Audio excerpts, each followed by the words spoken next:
আপনারা জানেন আজকে কয়েক দশক ধরে এই জামাতে ইসলাম কোন এক দুর্গম পাহাড়ের গুহায় তাদেরকে ফেলে দিয়ে অবরুদ্ধ করে রাখা হয়েছিল।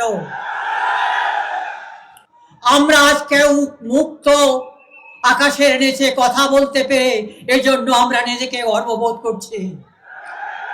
তাই আমি একটা বঙ্কিমচন্দ্রের কবিতা এখানে সামান্য 2 লাইন উদ্ধৃতি দেব।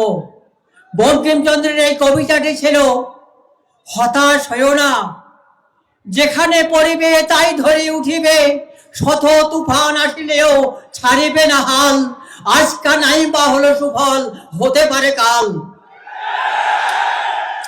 সংগ্রামী বন্ধুগণ, আমরা যদি এই বাংলাদেশকে জামাতে ইসলামের কবজাগত আমাদের পার্লামেন্টে যেতে পারি, তাহলে এই দেশের একটি নতুন শাসন ব্যবস্থা কায়েম হবে।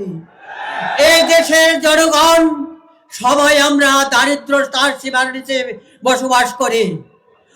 আপনারা এটা মনে করবেন জামাতেরা যদি পার্লামেন্টে যায়, সর্বোপরি আমাদের বন্টন ব্যবস্থাটা সুষম হবে, এটার কোনো ভুল নেই।